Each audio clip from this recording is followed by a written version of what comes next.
இப்போ மதுரையில் ஒரு 10 மாதத்துக்குள்ள 36 கொலை நடந்திருக்கு.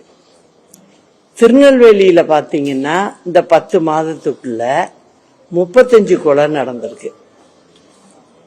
சிவகங்கையில 20 கொலை நடந்திருக்கு. தென்காசியில 5 கொலை நடந்திருக்கு. தூத்துக்குடி மாவட்டத்துல 47 கொலை நடந்திருக்கு.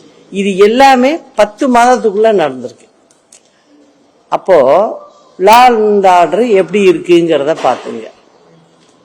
ஒரு ஸ்கூல் வரைக்கும், அதாவது 10th 11th படிக்கிற பிள்ளைங்க இருக்கிற இடத்துக்கு கூட போதைப் பொருள் சர்வ சாதாரணமா கிடைக்குது. இதுக்கு என்ன காரணம்?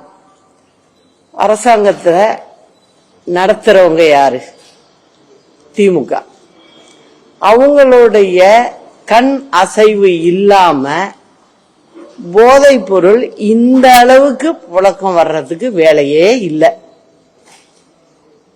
அதனால இந்த திமுக அரசாங்கம் போனாதான் தமிழ்நாட்டு மக்களுக்கு ஒரு விடிவு காலமே வரும் அப்படிங்கிறத சொல்லிக்கிறேன்.